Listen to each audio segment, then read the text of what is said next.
তোমাদের ভেক্টরে আগেও ক্লাস নিয়েছি, তো আজকে তোমাদের যেগুলো আমি পড়িয়েছিলাম সেগুলো সম্পর্কে প্রথমে কিছু কথা বলবো।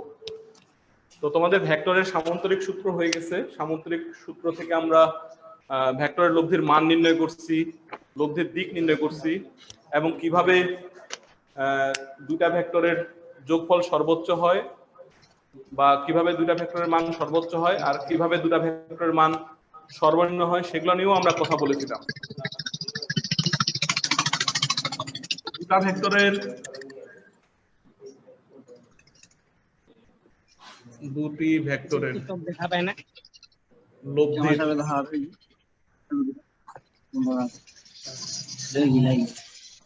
মান নির্ণয়ের সূত্র।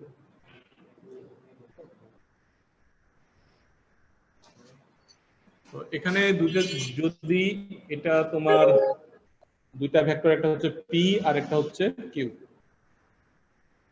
একটা বিন্দু যদি আলফা কোণে ক্রিয়া করে, তাহলে এদের লব্ধির মানটা যদি আমরা আর দিয়ে প্রকাশ করি, এটা হচ্ছে কিউ ভেক্টরের মান বা কিউ ভেক্টরটা, এটা হচ্ছে লব্ধি ভেক্টরটা, আর এদের মধ্যবর্তী কোণটা হচ্ছে আর।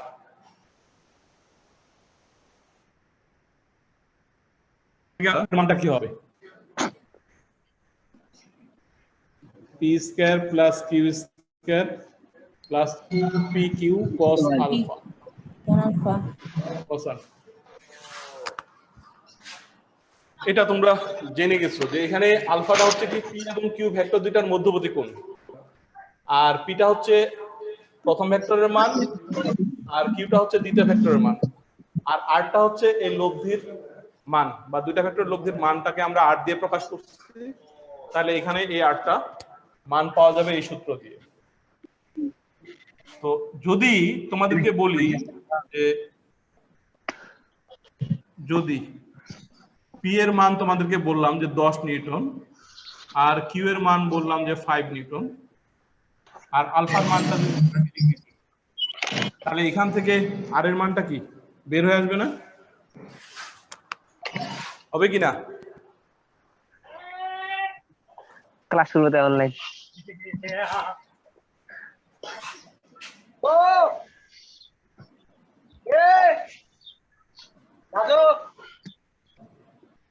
কি দিয়ে দিল হ্যাঁ বানালে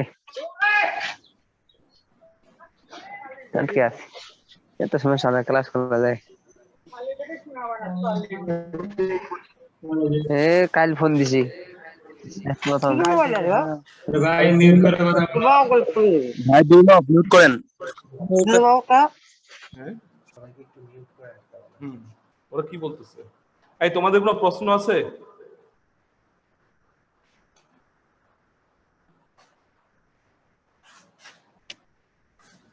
লব্ধির দিক নির্ণয়ের সূত্র। এখন দিক বলতে কি বুঝি? যে কারো দিক তো সরাসরি বলা যায় না, কারো সাপেক্ষে দিকটা বলতে হয়।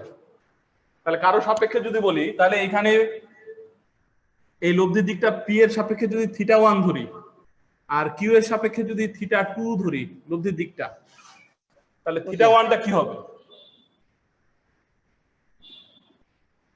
কার সাপেক্ষে θ1টা? পি এর সাপেক্ষে আর এর দিক, পি এর সাপেক্ষে।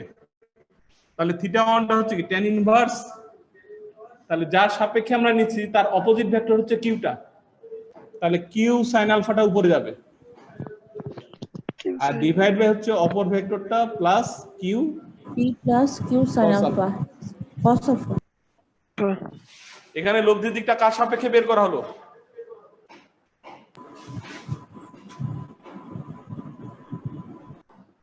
পি এর সাপেক্ষে বের করি। পি এর সাপেক্ষে স্যার।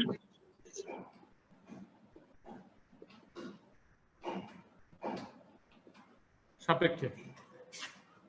আর θ2টা তাহলে কি হবে? θ2টা কার সাপেক্ষে? কিউ এর সাপেক্ষে। কিউ এর সাপেক্ষে। তাহলে এটা হবে tan ইনভার্স, তাহলে উপরে কে যাবে? পি যাবে না কিউ যাবে? P sir. P p p যাবে। তাহলে p sin alpha divide by q plus Q P plus cos alpha.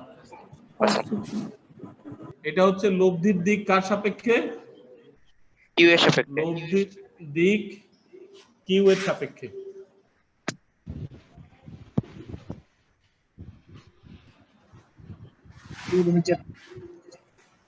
তাই না? জি স্যার। তাহলে এখানে তোমাদেরকে যদি এখন আমি একটা প্রবলেমের কথা বলি, যে তোমাকে বলা হইলো অঙ্ক যদি দেখো যে দুটি ভেক্টরের মান, দুটি ভেক্টরের, বা এটা বলি যে যদি পি ভেক্টর এর মান 10 নিউটন এবং কিউ ভেক্টরের মান বললাম 5 নিউটন নিউটন ও ভেক্টর দ্বয়ের মধ্যবর্তী কোণ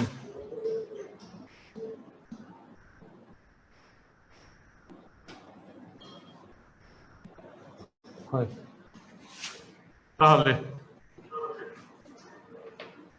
নির্ণয় করো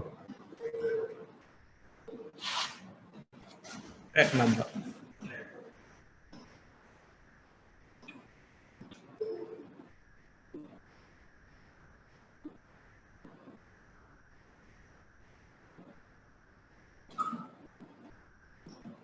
লব্ধির মান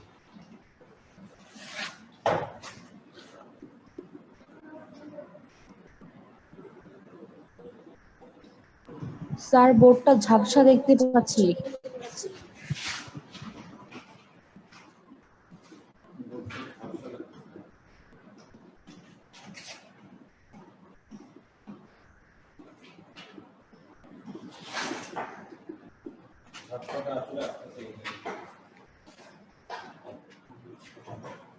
ভিডিও ক্লিয়ার দেখা যাচ্ছে না।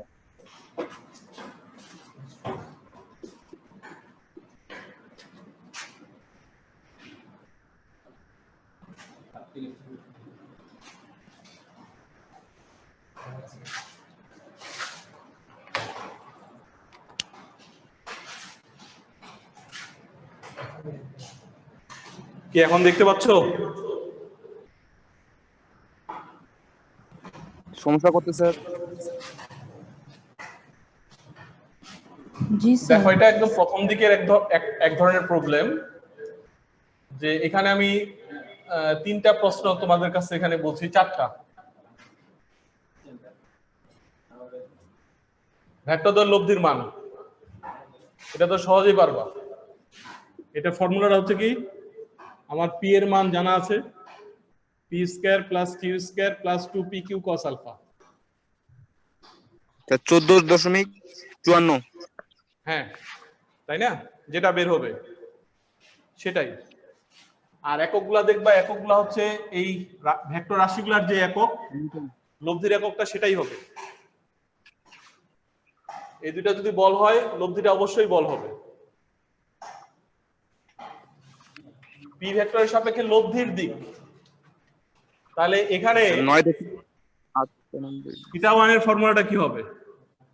যদি এটা থিটা 1 ধরি tan ইনভার্স, তাহলে এখানে উপরে কে যাবে বলো? তো কিউ। হ্যাঁ, কিউ কিউ কিউ যাবে স্যার।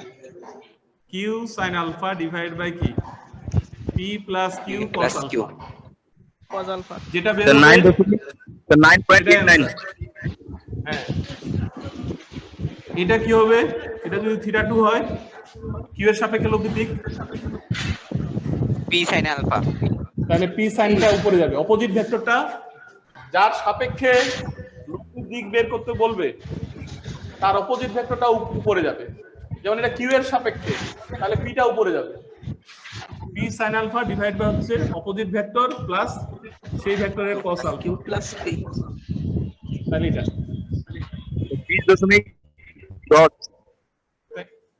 20.1। হ্যাঁ। তাহলে এখানে একটা জিনিস দেখো, তোমাদেরকে এখানে আমি 4টা প্রশ্ন এই জন্য লিখলাম, যে প্রশ্ন তোমার এটাও আসে, প্রশ্ন এটাও আসে, প্রশ্ন এটাও আসে, প্রশ্ন আবার এটাও আসে। একই অঙ্ক 4 ভাবে প্রশ্নটা হতে পারে। তাহলে এখানে সিম্পলি বলছে লব্ধির দিক, এবং একটা জিনিস খেয়াল করবা, এই θ1 আর θ2 যোগ করলে কিন্তু তুমি আলফার মান পাবা, তাই না? আমি তোমাদেরকে একটু আগে একটা চিত্র দিছিলাম, এটা ছিল আমার পি এর, এটা ছিল কিউ এর, আর এটা ছিল তাদের মধ্যবর্তী কোণ আলফা, আর এটা হচ্ছে লব্ধির দিক আর।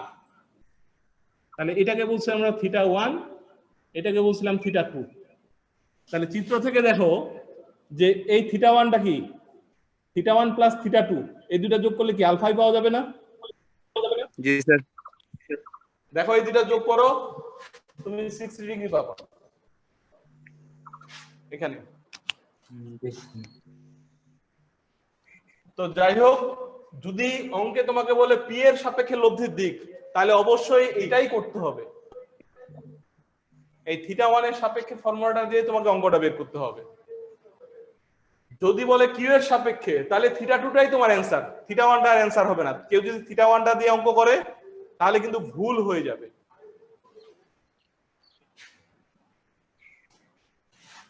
এখন এখানে দেখো, এখানে কারো সাপেক্ষে উল্লেখ করে নাই, সিম্পলি বলছে লব্ধির দিক নির্ণয় করো। এটা কিন্তু তুমি যেটাই করবা সেটাই অ্যান্সার। তুমি যদি θ1 করো পি এর সাপেক্ষে করো তাও ঠিক আছে, তুমি যদি কিউ এর সাপেক্ষে লব্ধির দিক নির্ণয় করো সেটাও তোমার ঠিক আছে। তার মানে এটার জন্য যে কোনো একটা করলেই হবে, কিন্তু 2 এবং 3-এ একদম নির্দিষ্ট করে বলা আছে পি এর সাপেক্ষে বা কিউ এর সাপেক্ষে লব্ধির দিক নির্ণয় করো। তো এটা গেল এক ধরনের অঙ্ক। আরেক ধরনের অঙ্কের কথা যদি বলি, যে দুটি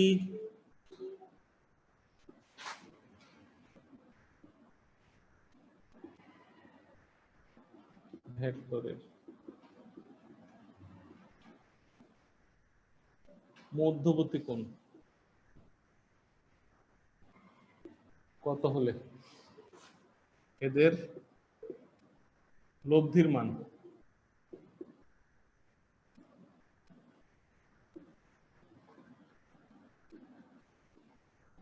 যে কোনো একটি ভেক্টরের সমান হবে।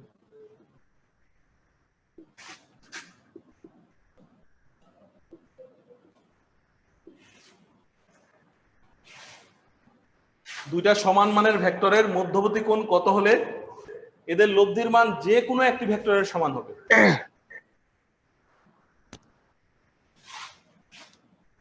তাহলে ধরি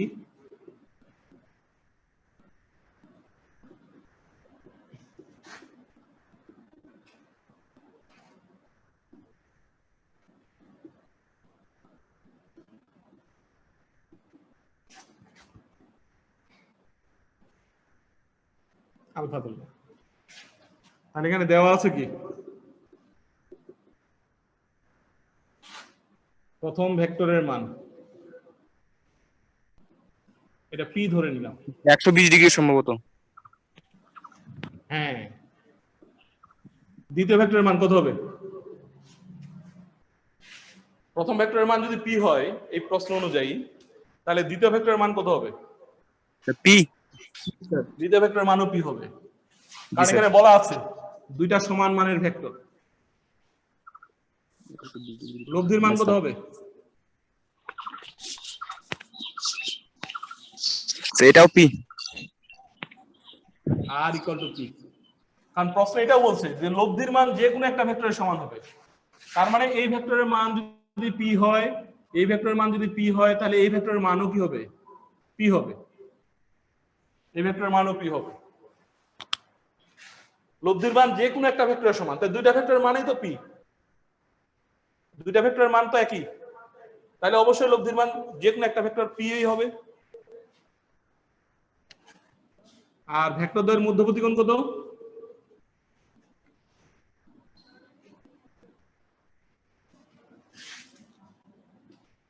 আলফা ইকুয়াল টু হোয়াট?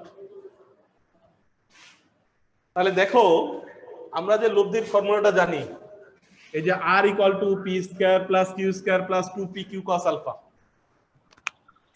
আমরা এখানে হচ্ছে এই সমীকরণটা এমন একটা সমীকরণ যেখানে 4টা প্যারামিটার আছে। একটা হচ্ছে লব্ধি, দুইটা হচ্ছে ভেক্টর আর একটা হচ্ছে ভেক্টরদের মধ্যবর্তী কোণ আলফা। তো চারটা প্যারামিটারের মধ্যে তোমার যদি তিনটা প্যারামিটারের মান দিয়ে দেয় তাহলে অবশ্যই ফোর্থ প্যারামিটারটা তুমি সহজে বের করতে পারবে। তাহলে এখানে দেখো আমার পি এর মান দেওয়া আছে, দুইটা ভেক্টরের মান জানি, লব্ধির মান জানি, তাহলে তিনটা প্যারামিটার এখানে আমি পেয়ে গেলাম। তাহলে আলফাটা বের করতে হবে। তাহলে এটা আমাদেরকে সামান্তরিকের সূত্রেই যেতে হবে, যে আমরা জানি কি আর ইকুয়াল টু হচ্ছে, বা আর স্কয়ার লিখলাম একবারে, যেহেতু আলফাটা বের করব, p square plus Q square plus 2pq cos alpha. তাহলে এটার মান হচ্ছে পি স্কয়ার, পি এর মান তো পি, কিউ এর মান হচ্ছে পি স্কয়ার, মানে কিউ স্কয়ার হচ্ছে পি স্কয়ার প্লাস এটা হচ্ছে 2p স্কয়ার cos আলফা। তাহলে এটা কত হচ্ছে 2p square cos alpha equal to কত মাইনাস p স্কয়ার, তাই না? এগুলো যদি সব বাম সাইডে টান দিই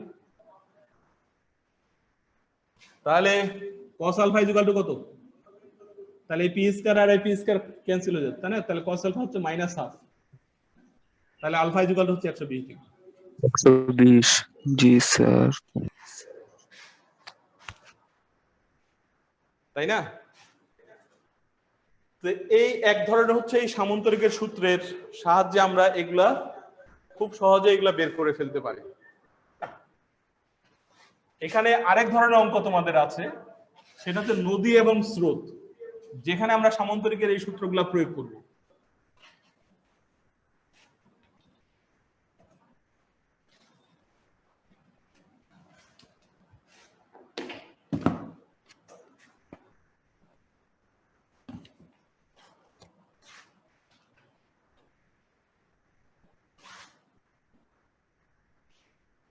তাহলে এটা আমরা 3 নম্বরে আসি।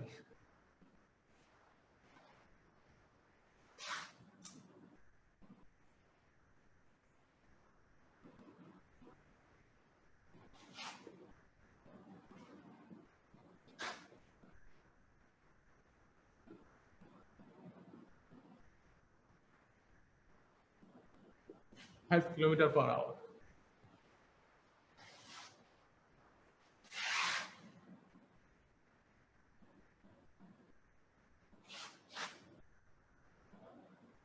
বলো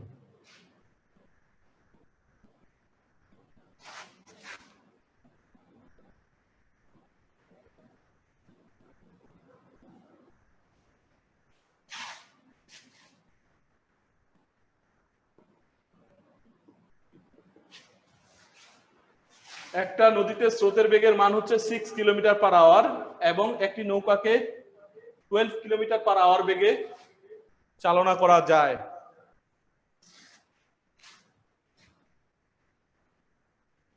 কোন দিকে?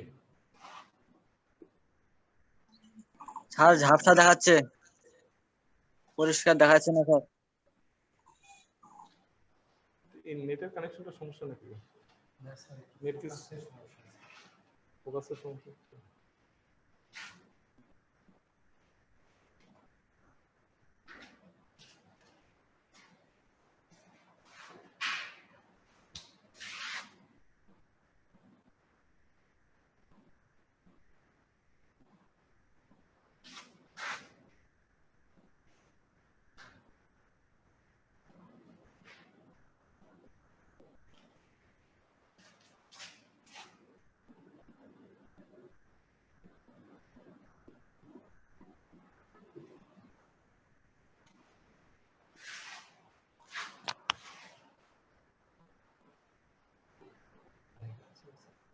হ্যাঁ, দেখা যাচ্ছে এখন?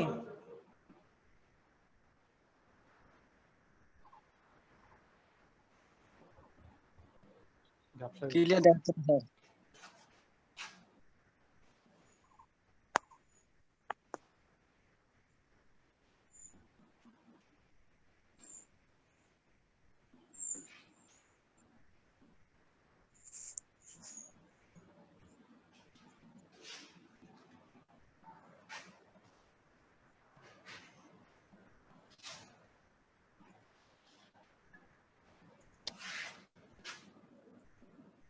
দেখা যাচ্ছে? হ্যাঁ স্যার যাচ্ছে মোটামুটি।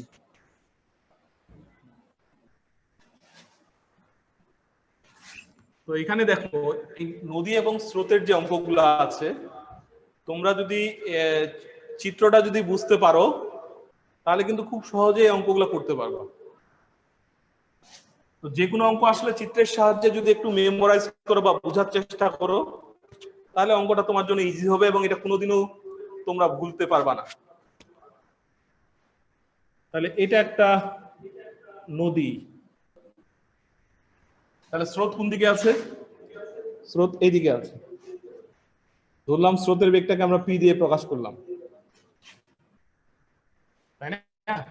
এখন বলছে যে একটা নৌকাকে কোন দিকে চালালে সেটা সোজাসুজি অপরপারে পৌঁছাবে। তার মানে আমি যদি এ বিন্দু থেকে নৌকাটাকে চালাই তাহলে নৌকাটা ঠিক সোজাসুজি এখানে বি বিন্দুতে গিয়ে পৌঁছাবে। আমাকে নৌকাটা সেভাবে চালাতে হবে। তাহলে নৌকাটা আমরা কোন দিকে চালাবো? নৌকাটাকে আমি এমন, স্রোত তো এদিকে যাচ্ছে, তাহলে নৌকাটাকে আমাকে এমন ভাবে চালাতে হবে যাতে নৌকাটা আমার বি বিন্দুতে সোজাসুজি অপর পারে বি বিন্দুতে যা উঠে। তাহলে নৌকাটাকে আমরা কোন দিকে চালাবো? এদিকে?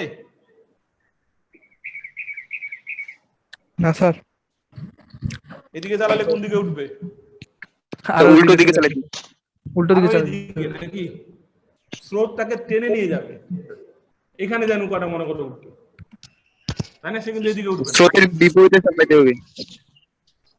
হ্যাঁ রাইট। তাহলে এইদিকে আমরা নৌকা চালাতে পারবো না। নৌকাটাকে আমাকে যদি সোজাসুজি অপর পারে নিয়ে যেতে চাই তাহলে অবশ্যই স্রোতের বিপরীত দিকে আমাদেরকে নৌকাটা চালাতে হবে। একেবারে বিপরীত দিকে না, একটা কোণে চালাইতে হবে। জি। তাহলে এই দিকে যদি নৌকা চালাই তাহলে স্রোতের সাথে এই কোণটা কত? ভেক্টর দুটার মধ্যবর্তী কোণ হচ্ছে এখানে ভেক্টর দুটো আলফা। হচ্ছে একটা স্রোত, এটা হচ্ছে স্রোত, আর এটা হচ্ছে নৌকা, এটা হচ্ছে নৌকা। তাহলে ভেক্টর দুইটা হচ্ছে স্রোত আর নৌকা, যেটাকে আমরা পি এবং কিউ দিয়ে প্রকাশ করলাম। তাহলে এদের মধ্যবর্তী কোণটা হচ্ছে আলফা, আলফা। এটা হচ্ছে আলফা।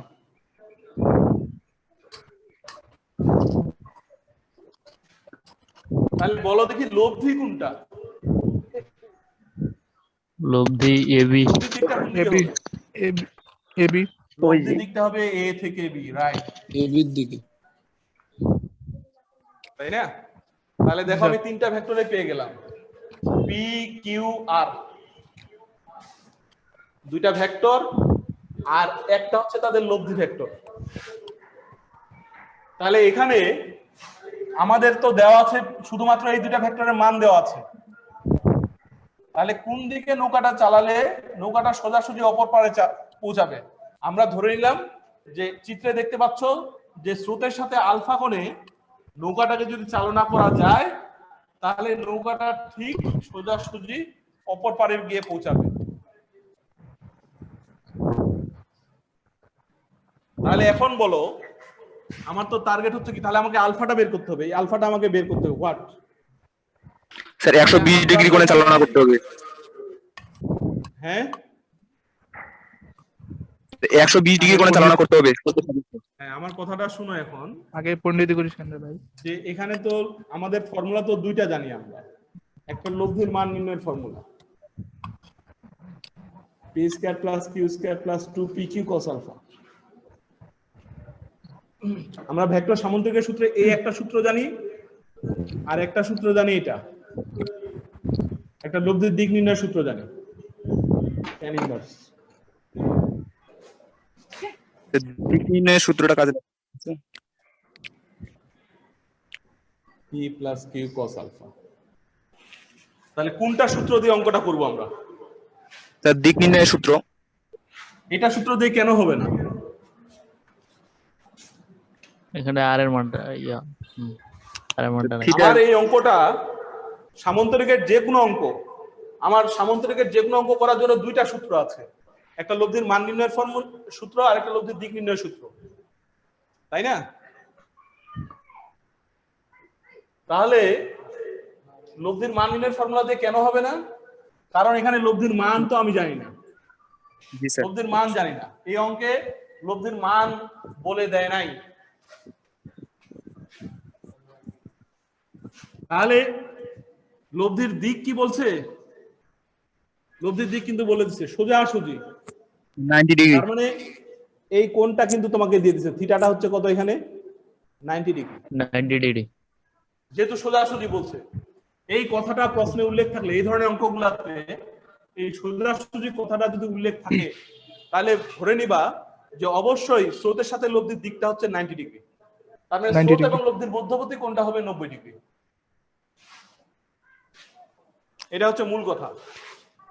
তাহলে এখানে যেহেতু আর জানি না, এটা দিয়ে আমার অঙ্কটা হবে না, তাহলে অঙ্ক আমাকে এটা দিয়েই চিন্তা করতে হবে।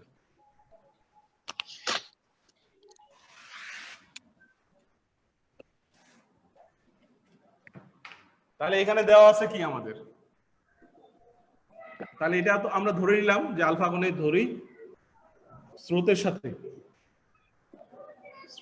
সাথে আলফা কোণে নৌকা চালালে নৌকা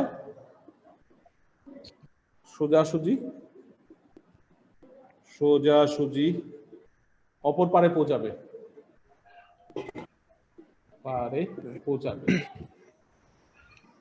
এটা আমরা ধরে নিলাম। তাহলে এখানে দেওয়া আছে কি? তাহলে স্রোতের বেগের মান পি দেওয়া আছে আমাদের 6 কিলোমিটার পার আওয়ার, আর নৌকার বেগের মান দিয়েছে এখানে 12 কিলোমিটার পার আওয়ার। আর এখানে স্রোতের সাপেক্ষে লব্ধির দিক মানে হচ্ছে কোণ, কারণ কোণ ছাড়া দিককে সুনির্দিষ্ট করা যায় না। লব্ধির দিক থিটা ইকুয়াল টু কত? 90 ডিগ্রি। দেখো এটা কিন্তু অঙ্কে বলে দেয় নাই যে লব্ধির দিকটা স্রোতের সাপেক্ষে 90 ডিগ্রি, কিন্তু তোমাকে এই ওয়ার্ডটা দেখে তোমাকে বুঝতে হবে যে যদি বলে দেয় সোজাসুজি অপর পারে পৌঁছাবে, তাহলে অবশ্যই স্রোত এবং লব্ধির দিকের মধ্যবর্তী কোণটা আমাদের 90 ডিগ্রি। তাহলে আমরা জানি কি? তাহলে কার সাপেক্ষে দিকটা? তাহলে tan থিটা যদি করি তাহলে কি হবে? এটা tan ইনভার্স না লিখে আমরা tan থিটা লিখলাম। তাহলে স্রোতের সাপেক্ষে, স্রোত হচ্ছে p, তাহলে উপরে যাবে হচ্ছে কে? q sin alpha divide by হচ্ছে p plus q cos alpha. তাহলে এটা কত? sin থিটা ভাগ cos থিটা ইকুয়াল টু হচ্ছে q sin alpha divide by হচ্ছে p plus q cos alpha. তাহলে যদি বজ্র গুণন করে দাও কি পাবা? থিটার মান কত? 90 ডিগ্রি। sin 90 ডিগ্রি মান হচ্ছে 1। তাহলে এখানে তোমরা পাবা p প্লাস p এর মান কত? p এর মান হচ্ছে 6 plus 12 cos alpha equal to কি? 0। কেন 0? cos 90 degree 0। যদি মান বসায় দাও, দেখো মান বসালে কিন্তু অসংজ্ঞায়িত হয়ে যাবে, তাই না? তুমি যদি 1/0 লেখো অসংজ্ঞায়িত হয়ে যাবে, এই কাজটা করা যাবে না। তাহলে এটা আমার sin 90 ডিগ্রি, এটা হচ্ছে cos 90 ডিগ্রি। cos 90 ডিগ্রির সঙ্গে যদি q sin আলফা গুণ করে দিই 0 হয়ে যাবে, কারণ cos 90 ডিগ্রির মান হচ্ছে 0 আর sin 90 ডিগ্রির মান হচ্ছে 1। তাহলে এটাই থাকতেছে, sin 90 ডিগ্রির মান 1, এটাই বজ্রগুণ করলে এটা এইভাবে চলে আসবে। তাহলে cos আলফা ইকুয়াল টু কত হবে? -½ তাহলে আলফা ইকুয়াল হচ্ছে 120 ডিগ্রি। তার মানে এই কোণটা হলো 90 ডিগ্রি। দেখো এই অঙ্কগুলোর কিন্তু আরেকটা অ্যানসার 120 ডিগ্রি স্যার, 120 ডিগ্রি। আমি যদি বলি এটা 60 ডিগ্রি, জি হবে। আমি যদি বলি স্রোতের বিপরীতে তীরের সাথে 60 ডিগ্রি কোণে যদি নৌকাটা চালানো যায়, তাহলে নৌকাটা সোজাসুজি অপরে পৌঁছাবে। জি তাই না? জি স্যার। জি স্যার। তাহলে এই অঙ্কগুলোরও কিন্তু অ্যানসার দুইটা, একটা হচ্ছে স্রোতের সাপেক্ষে আর একটা হচ্ছে স্রোতের বিপরীতে তীরের সাপেক্ষে। স্রোতের বিপরীতে তীরের সাপেক্ষে উৎপন্ন কোণটা হচ্ছে 60 ডিগ্রি। অনেক সময় তোমাদের এমসিকিউতে 120 ডিগ্রি অ্যান্সার নাও থাকতে পারে, কিন্তু সেখানে অবশ্যই 60 ডিগ্রি মান দেওয়া থাকবে। ঠিক আছে? Okay sir. জি স্যার। তো এই পর্যন্তই আজকে এই অঙ্কগুলো একটু দেখবা। নেক্সট দিন আমি তোমাদের ভেক্টর বিভাজন নিয়ে কথা বলবো। জি স্যার। ভেক্টর বিভাজনটা একটু পড়ে নিবা আরেকবার, ঠিক আছে? স্যার বাসা কাজ যদি আমাদের হ্যাঁ, বাসার কাজ দেখাবে কেন? বাসার কাজ যদি দিতে না আমাদের, তোমার কথা বুঝতে পারছি না। হোমওয়ার্ক বলতেছে স্যার বাসার কাজ আমাদের দিতে। বাসার কাজ একজন বলে, একজন। হোমওয়ার্ক চাচ্ছে বাসার কাজ বাসার কাজে এই অঙ্কগুলো একটু দেখো, ঠিক আছে? যদি কোনো সমস্যা হয় আমার সাথে শেয়ার করবা।